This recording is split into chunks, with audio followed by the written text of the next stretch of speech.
السلام علیکم۔ آج میں آپ کو سناؤں گی ناول انتظار اظہار کی لاسٹ ایپیسوڈ، جسے لکھا ہے بنت مہربان نے۔ یوں تو یہ کہانی کا اختتام ہے، مگر محبت کی داستان کبھی ختم نہیں ہوتی، یہ لازوال ہوتی ہے۔ پہلے تو بہت شکریہ انتظار کا اور ناول کو پسند کرنے کا۔ ابھی کہانی باقی ہے، ابھی تو سیدہ حجاب زہرا کی کہانی ہے، ابھی جنون کی داستان ہے، اٹلی کے شہر کی کہانیاں ہیں، کامیابیوں سے ناکامیوں تک کا سفر ہے، ابھی سفر باقی ہے۔ سیزن 2 ہوگا اس ناول کا، اور وہ کیسا ہوگا یہ آپ پہلی قسط کے بعد خود ہی اندازہ لگائیے گا۔ بالوں کا رف سے جوڑا بنائے کچن میں کھڑی وہ دن کا کھانا بنا رہی تھی۔ آج طبیعت کچھ خراب سی محسوس ہو رہی تھی اسے۔ ایک بار سالہ میں چمچہ ہلاتی اور واپس سے قریب رکھی کرسی پر بیٹھ جاتی۔ چکر سے آ رہے تھے، ابھی سالن میں چمچہ ہلایا اور واپس سے کرسی پر بیٹھی ہی تھی کہ شیلف پر رکھا موبائل بجا۔ ایک لمبا سا سانس خارج کیا۔ ہمت نہیں تھی کہ یہاں سے اٹھ سکے، مگر بہت ہمت کی اور اٹھ کر شیلف سے موبائل اٹھایا۔ اسے یکدم اذلان یاد آیا جو اسکول گیا ہوا تھا۔ اس کے ہوتے ہوئے کم از کم وہ اس طرح کے چھوٹے چھوٹے کام نہیں کرتی تھی۔ کسی کو پانی ڈال کر دینا، گھر کا دروازہ کھول دینا، کسی کی کال آ جائے تو فوراً سے فون پکڑانا۔ وہ چھوٹی سی عمر میں ہی ذمہ داریاں سنبھال رہا تھا۔ السلام علیکم، کیا حال ہے میڈم؟ دوسری طرف سے نور کی چہکتی ہوئی آواز آئی۔ فاطمہ کی طبیعت بہت خراب تھی، مگر نور کی پرجوش آواز سن کر وہ مسکرائی۔ وعلیکم السلام، ٹھیک ہوں۔ لہجہ ایسا تھا جیسے صدیوں سے بیمار ہو۔ لگ نہیں رہی، کیا ہوا ہے؟ طبیعت ٹھیک ہے؟ نور نے پوچھا۔ بس یار، چکر سے آ رہے تھے ہیں، طبیعت بہت خراب ہو رہی ہے۔ سالن والا چولہا بند کرتی وہ واپس سے کرسی پر آگے بیٹھی۔ ڈاکٹر کے گئی، کچھ میڈیسن لی ہیں؟ نہیں، ابھی صبح ہی سے یہ سب فیل ہو رہا ہے۔ فاطمہ نے کہا۔ اچھا، امی کہاں ہیں؟ وہ یہیں ہیں تو جاؤ ان کے ساتھ ہسپتال۔ بھائی تو شام کو کہیں آئیں گے؟ نہیں، ابھی اذلان اسکول سے آئے گا تو اسے کھانا کھلا کر جاؤں گے۔ لیکن طبیعت زیادہ خراب ہے تو چلی جاؤ۔ نور فاطمہ کی آواز کو اچھے سے پہچان گئی تھی، جس میں واضح محسوس کیا جا سکتا تھا کہ اس کی طبیعت زیادہ خراب ہے۔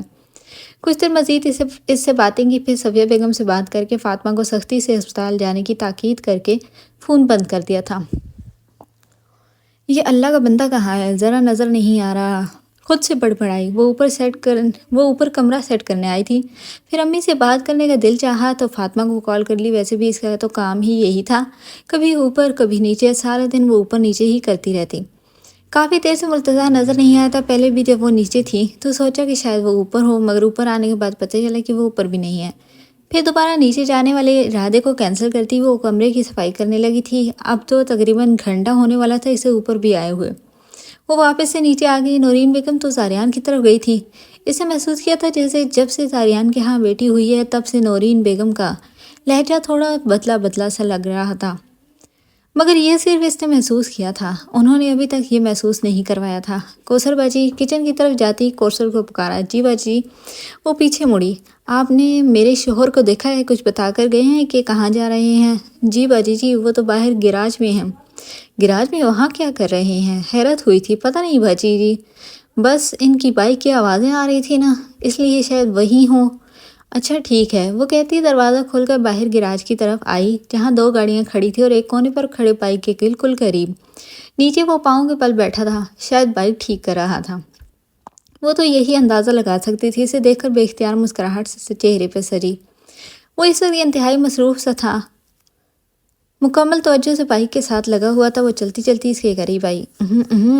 ناکام انجینئر صاحب کیا کر رہے ہیں؟ مسکرا کر پوچھا۔ اس کی آواز سن کر گردن اٹھا کر دیکھا، پھر اسے دیکھ کر مسکرایا اور واپس سے گردن جھکا کر بائک کی طرف متوجہ ہو گیا۔ کیا کر رہے ہیں؟ اس کے قریب ہی وہ بھی پاؤں کے بل بیٹھتی ہوئی بائک کے کھلے پرزوں کو دیکھ کر بولی۔ خراب ہو گیا تھا، صحیح کر رہا ہوں۔ مصروف سے انداز میں بتایا۔ کسی مکینک کے پاس لے کر جائیں، خود کی مکینک بن رہے ہیں۔ میری محبوبہ کو کوئی غیر محرم مکینک ہاتھ لگائے، استغفر اللہ۔ اسے دیکھ کر کہا۔ محبوبہ؟ یہ محبوبہ ہے آپ کی؟ بھائی کی طرف اشارہ کرتی ہوئی بولی۔ محبوبہ ہے، میری پہلی اور درمیانہ عشق ہے۔ تقریباً 6 سال ہونے والے ہیں اور آج تک کسی غیر محرم مکینک کا ہاتھ نہیں لگا۔ کیا غیر محرم مکینک؟ کون سے غیر محرم ہوتے ہیں؟ عجیب ہی باتیں نکلتی تھی اس بندے سے۔ وہ تو بس یہی سوچ کر رہ گئی تھی، جب ایک چیز پر مختلف ہاتھ لگتے ہیں نا تو وہ مالک کے ساتھ مخلص نہیں رہتی۔ آج تک جب بھی خراب ہوئی ہے خود ہی سیٹ کی، چاہے 10 دن لگا کر کیوں نہ ہو۔ اب سیریس ہو کر بتایا۔ اچھا فلسفہ ہے، خیر یہ بتائیں ابھی کیا ہوا ہے؟ آپ کی محبوبہ کو آخری لفظ پر زور دیا۔